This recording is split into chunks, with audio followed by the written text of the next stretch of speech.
हाय. Sorry उशीर नाही ना झाला तुम्ही नाही तुम्ही इथे प्लीज या ना, घरी या ना. नाही घरी सगळे असतील ना, आई बाबा बहिणी तुझ्या. मला जरा तुझ्याशी बोलायचं होतं 1 to 1. काय झालंय?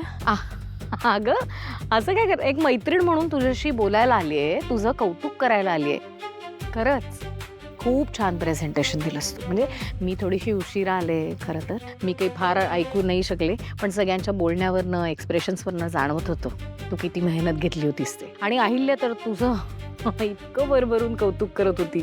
एक क्षण मला वाटलं की तिला आमच्या म्हणजे आपल्या कंपनीतून तुला काढून स्वतःच्याच कंपनीत घेऊन जायचंय की काय. जायचंय का? नाही जाऊही नकोस. कारण नंतर माझ्या लक्षात आलं की मला कळलं की जयनी तुला नोकरीवर ठेवलंय. जय सुद्धा खूप मनापासून कौतुक करत होता तुझं. आणि जर आज तू आत्ता हो म्हणाली असतीस नोकरी सोडून जायला, तर माझा मुलगा माझ्यावर चिडला नसता का? इतकी मोठी इन्व्हेस्टमेंट तुझ्यामुळे मिळाली. छान. नाही तसं काही नाही, म्हणजे टीम एफर्ट्स होते. कौतुक करते ना तुझं, मग थँक्यू नको म्हणायला? या अशा इतक्या मोठमोठ्या कॉर्पोरेट कंपनीजमध्ये कामाचं क्रेडिट असं पटकन दिलं जात नाही. जर फेल्युअर आलं ना कंपनीला, तर त्याचं खापर मात्र पटकन फोडलं जातं कोणावरही. तेव्हा कौतुक करतोय तर कौतुक घे. कळलं का? Jay was also very happy with you. काय जादू केली बाई तू जयवर. म्हणजे तुम्ही सगळ्यांनीच काय जादू केली आहेत आमच्या तिन्ही मुलांवर. सतत तुमच्याविषयीच बोलत असतात. तुमच्याशीच नातं जोडायचंय माझ्या तीनही मुलांना. सांग बरं काय जादू केली? नाही असं काही नाहीये. हे असं कसं काहीतरी आहे. तुम्ही काय बोलताय मला खरंच कळत नाहीये.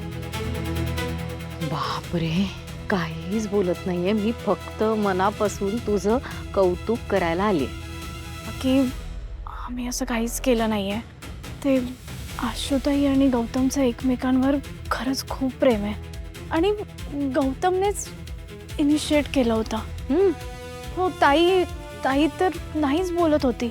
म्हणजे तिने नाही असं उत्तर सुद्धा दिलं, पण गौतम इतका हट्ट करत होता की मग ताईने त्याचं प्रेम एक्सेप्ट केलं. छान. पण मग आता काय करायचं ते सांग.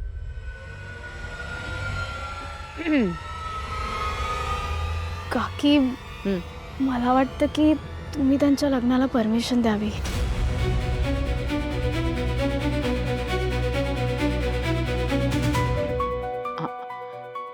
आई बाबांनी दिली? हो म्हणजे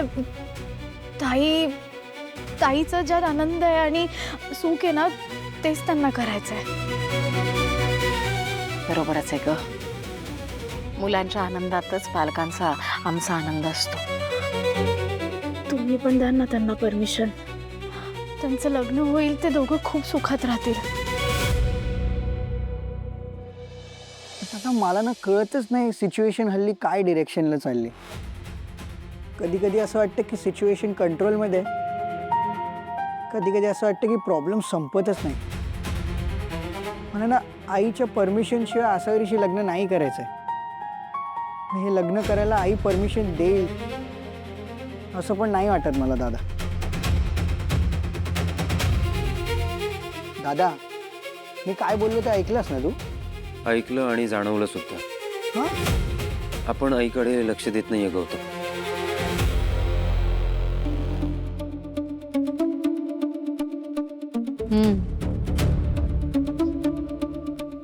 मला माहिती आहे की आम्ही तुमच्या एवढे श्रीमंत नाही आहोत, पण माझी ताई खूप चांगली आहे.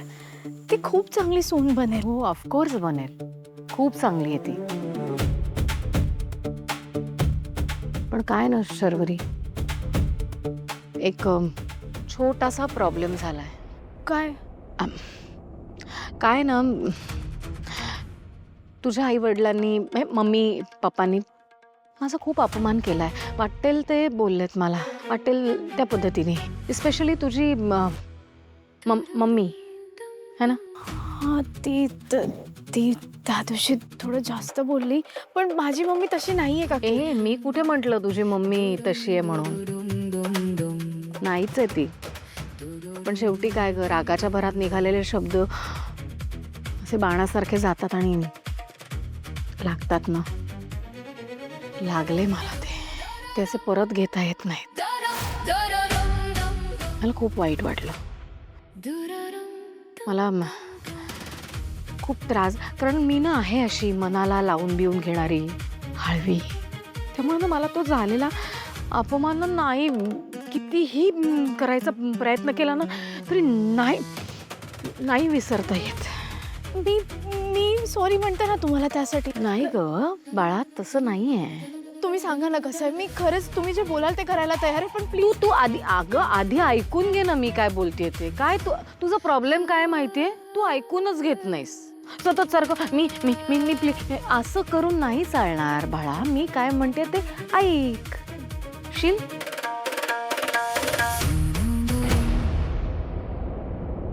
नाही यार दादा, पण आई आधी अशी चिडचिड नाही करायची. आपण आईला गृहीत धरले. आपण तिची विचारपूस करतो, तब्येतीची चौकशी करतो, ती सांगेल ते सगळं मान्य सुद्धा करतो, पण त्या पलीकडे जाऊन तिच्या बोलण्याचा वागण्याचा विचारच करत नाही आपण.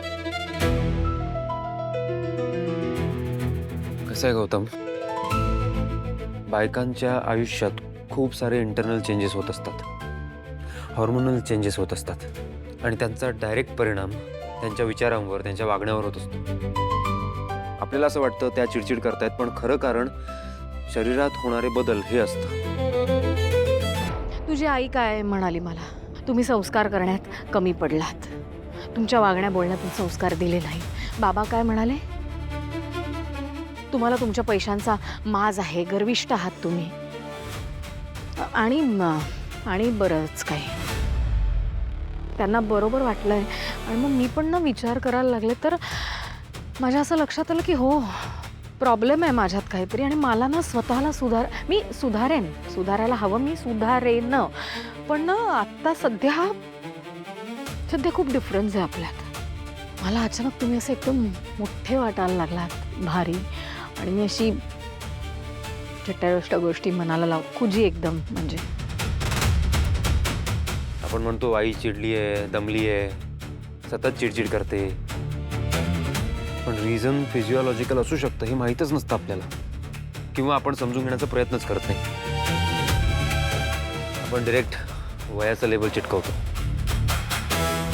आई दमली आहे, सतत चिडचिड करते, आईचे मूड स्विंग्स होत आहेत, आईच्याने हल्ली काही होतच नाही, असं स्टेटमेंट देऊन मोकळे होतो. आणि आत्ता आईचं वय झालंय असं ठरवून मोकळे होतो. पण खरं कारण वयामुळे तिच्या शरीरात होणारे चेंजेस, हॉर्मोनल चेंजेस हे असू शकतं. या गोष्टीकडे लक्षच देत नाही आपण आपल्या आईकडे एक माणूस म्हणून, एक स्त्री म्हणून बघतच नाही, तसा विचारच करत नाही. आपली आई मेनोपॉज मधून जाणारी एक स्त्री असू शकते, या बाबतीतली सेन्सिटिव्हिटी दाखवतच नाही आपण.